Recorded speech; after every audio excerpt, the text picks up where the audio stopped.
ഈ വർഷം തുടക്കത്തിൽ വന്ന ഇക്കീസ് എന്ന സിനിമയുടെ പ്രൊമോഷന്റെ സമയത്ത് അതിന്റെ സംവിധായകനായിട്ടുള്ള ശ്രീറാം രാഘവൻ പറഞ്ഞ ഇൻട്രസ്റ്റിംഗ് ആയിട്ടുള്ള ഒരു കാര്യമുണ്ടായിരുന്നു.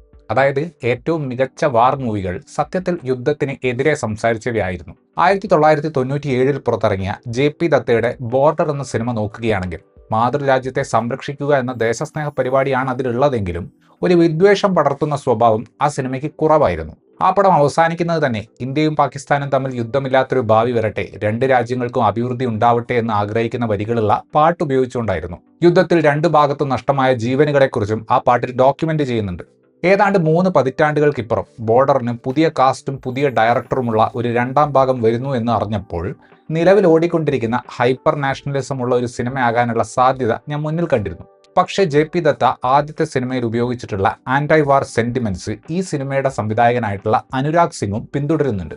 1971 നടന്ന കഥ തന്നെയാണ് ഇവിടെയും നമ്മൾ കാണുന്നത്. അന്നത്തെ യുദ്ധം ഒരൊറ്റ മേഖലയിൽ മാത്രമായിരുന്നില്ല. കരസേനയ്ക്കും നാവികസേനയ്ക്കും വ്യോമസേനയ്ക്കും എല്ലാം ആ യുദ്ധത്തിൽ അവരുടേതായിട്ടുള്ള കോൺട്രിബ്യൂഷൻ ഉണ്ടായിരുന്നു. ലോങ്കേവാല എന്ന അതിർത്തി ഗ്രാമത്തിൽ നടന്ന കഥയാണ് നമ്മൾ ഒന്നാം ഭാഗത്തിൽ കണ്ടതെങ്കിൽ ഇത്തവണ കാണുന്നത് കരസേനയുടെയും നാവികസേനയുടെയും വ്യോമസേനയുടെയും പല പല സ്ഥലങ്ങളിലായിട്ടുള്ള ചെറുത്തുനിൽപ്പും ആക്രമണവുമാണ്. ചിത്രത്തിലെ പ്രധാനപ്പെട്ട 4 കഥാപാത്രങ്ങളിലൂടെയാണ് ആ കഥ നമ്മൾ കാണുന്നത്. സാങ്കേതിക വിദ്യ ഒരുപാട് മുന്നോട്ട് പോയിട്ടുണ്ട്. ഇപ്പോൾ 1997 പോലെ എല്ലാം റിയലായിട്ട് ചിത്രീകരിക്കേണ്ട ഒരു നിർബന്ധം ഇന്നില്ല. അതുകൊണ്ട് തന്നെ വ്യോമസേനയുടെയും കരസേനയുടെയും ഒക്കെ പ്രവർത്തനം ഇന്ന് CGI ഉപയോഗിച്ച് മെച്ചപ്പെട്ട രീതിയിൽ ചിത്രീകരിക്കാൻ പറ്റും. ബോർഡർ 2 ഒന്നാമത്തെ സിനിമയുടെ കുറച്ചുകൂടെ വലിയ വെർഷൻ ആണെന്ന് പറയാം. ആദ്യത്തെ സിനിമയിൽ പല കഥാപാത്രങ്ങളോടും അറ്റാച്ച് ചെയ്തിട്ടുള്ള പല എലമെന്റുകളെയും പുതിയ കഥയിൽ വേറെ കഥാപാത്രങ്ങൾക്ക് കൊടുത്തിട്ടുണ്ട്. അക്ഷയ് ഖന്ന അവതരിപ്പിച്ച കഥാപാത്രത്തെ ചുറ്റിപ്പറ്റി നമ്മൾ കാണുന്ന ചില കാര്യങ്ങൾ പുതിയ സിനിമയിൽ വരുൺ ധവാൻ അവതരിപ്പിക്കുന്ന കഥാപാത്രത്തിനും സണ്ണി ഡിയോൾ അവതരിപ്പിക്കുന്ന കഥാപാത്രത്തിനും കൊടുത്തിട്ടുണ്ട്. ആ ഒരു രീതിയിൽ നോക്കുമ്പോൾ പുതിയതായിട്ട് കാര്യമായിട്ടൊന്നും ക്രിയേറ്റ് ചെയ്യാതെ പഴയ സിനിമയിലെ എല്ലാവരും ഓർത്തിരിക്കുന്ന മൊമെന്റുകളെ മുതലെടുക്കാൻ ഈ സിനിമ ശ്രമിക്കുന്നുണ്ട്. 199 മിനിറ്റാണ് ഈ സിനിമയുടെ ദൈർഘ്യം. അതിലേതാണ്ട് 90 മിനിറ്റോളം വരുന്ന ഒന്നാം പകുതിയിൽ ഇതിലെ പ്രധാനപ്പെട്ട 4 കഥാപാത്രങ്ങളുടെ ബാക്ക് സ്റ്റോറിയാണ് നമ്മൾ കാണുന്നത്.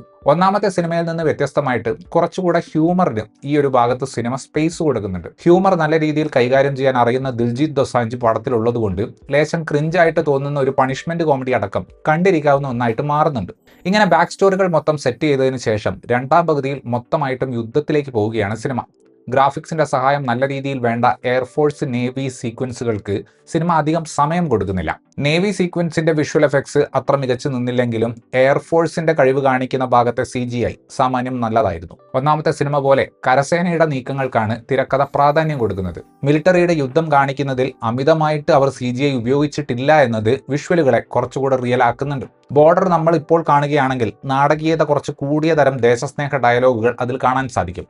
എന്നാൽ പുതിയ സിനിമയിലേക്ക് വരുമ്പോൾ അതിന്റെ ഒരു ഡിഗ്രി സ്വല്പം കുറയ്ക്കാൻ അവർ ശ്രമിച്ചിട്ടുണ്ട്. സണ്ണി ഡിയോൾ മറ്റൊരു കഥാപാത്രമായിട്ടാണ് ഇത്തവണ വരുന്നത്. ഫത്തേഹ് സിംഗ് എന്നാണ് ആ കഥാപാത്രത്തിന്റെ പേര്.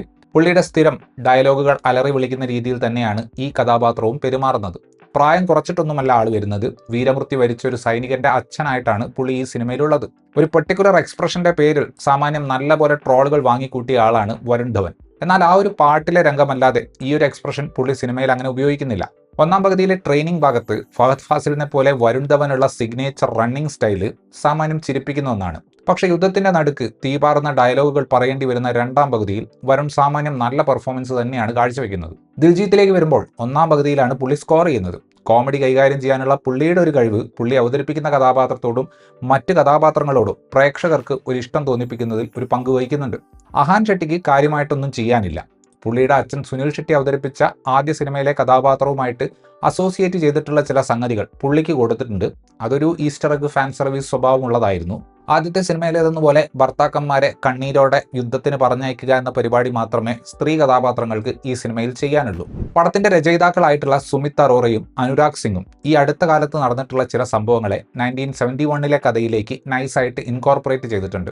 ഒരു ഘട്ടത്തിൽ 3 പേരും ഒരു ഹഡിൽ പോലെ നിൽക്കുമ്പോൾ ലെറ്റ്സ് ഗിവ് ദം ഹെൽ എന്ന വിരാട് കോഹ്ലിയുടെ ഫേമസ് ആയിട്ടുള്ള ഡയലോഗ് അവർ ഉപയോഗിക്കുന്നുണ്ട്. പിന്നെ അനുരാഗ് അറോറ അവതരിപ്പിക്കുന്ന കഥാപാത്രം പറയുന്ന അണയാത്ത ഒരു ദിയയുടെ കഥ അവർ എടുത്തിട്ടുള്ളത് വരുൺ ഗ്രോവർ അടുത്ത് ചെയ്ത ഒരു സ്റ്റാൻഡപ്പ് കോമഡി സെറ്റിൽ പറഞ്ഞിട്ടുള്ള സംഗതിയാണ്. ഈ സിനിമയിൽ വരുൺ ധവൻ അവതരിപ്പിക്കുന്ന ഹോഷിയാർ സിംഗ് എന്ന കഥാപാത്രം അതേ പേരിലുള്ള ശരിയായ ക്യാരക്ടറിനെ ബേസ് ചെയ്തിട്ടാണ്.